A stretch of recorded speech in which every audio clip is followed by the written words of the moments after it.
السلام عليكم إخواتي شرفتي شاربada waaweyn maanta waxa ay casuumaneen walaalkay in adeerkay asaga iskiin baray koow horta magacaaga koobaad iyo meesha ku dhalatay وعليكم السلام ورحمة الله وبركاته waxaan ku dhashay magacayga waxaa la yidhahaa horta cabdi shuurka maalin haye waxaan ku dhashay gobolka galgaduud degmada caalbuur waxaan kusoo barbaaray soomaaliya nawaaxiyadeedoo dhan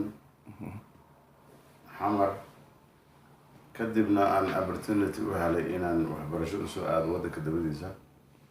oo haddana aan la kulmay madaxda ka tirsan soomaaliya oo maanta waddanka maamulka ka ah oo aan raba ayagana ahaan bogaadin inaan u jeediyo oo bogaadintaas oo ah madaxweynaha iyo ra-iisul wasaaraha mowqifkii ay gaareen shalay ahaa soomaaliya soomaali baa leh inay soo noqotana way rabaan oo shirkii africa markii la isugu tegay shalay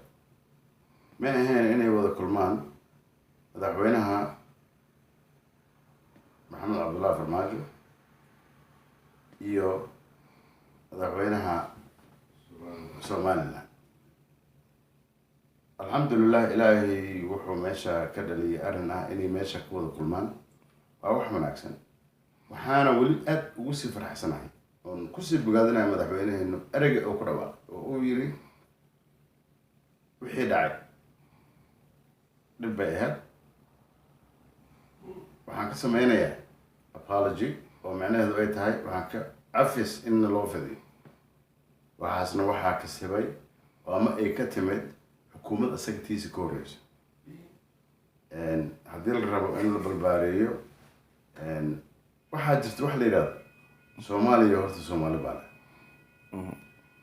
leh guddoonka soomaaliyana hal nin baaba ka ah maanta madaxweyne inta kaleetana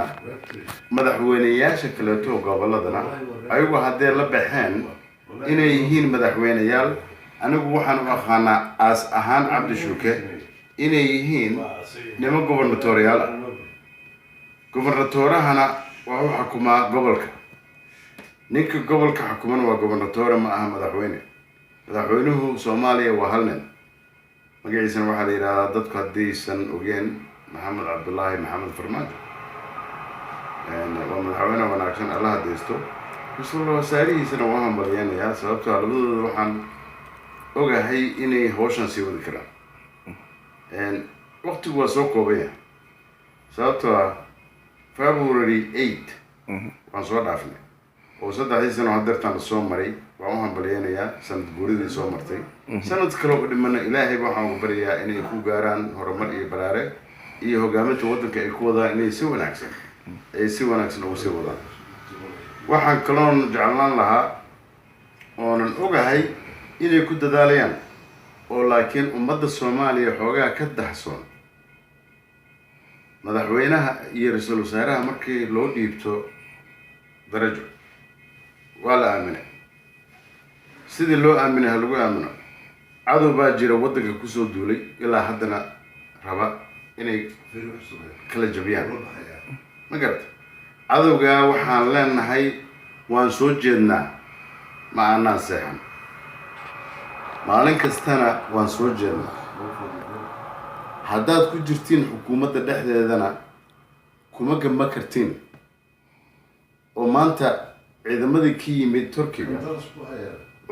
ciidamadii maanta turkiga ka yimid kumaan doos tahay maasha allah oo lasoo tababaray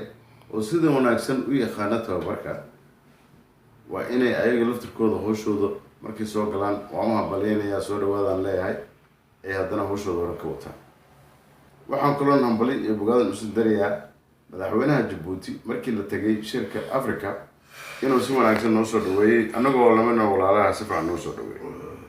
oo meesha annagoo africa ahaan ana isugu tegin annagoo laba nin oo soomaaliya aan isugu tagnay oo haddana dhexdhexaadin meesha oo ka bilaabay waa wax wanaagsan waa wax lagu daydo waxaan jeclaan lahaa marka gunaanadkayga oo yahay in soomaaliya ilaahay subxaana wa tacaala uu tuso xaqa sababtoo ah waa dad islaama waa dad muslina 100% waa dad walaalo ah waa dad weligood qalbigoodu wada jiro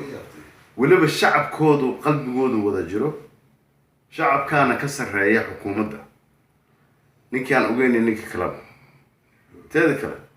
anigoo ka tirsan culunta Soomaaliya wax badan aanan ogeyn waxaan ku faraxsanaa madaxweynuhu shalay markuu saxiixay in Soomaaliya shidaalkeeda la qodo waa ku mahadsantahay jalla madaxweyne waana ku soo soconnaa injineeradii aan ka mid ahay wabillahi tawfiiqna allah maca saabiriin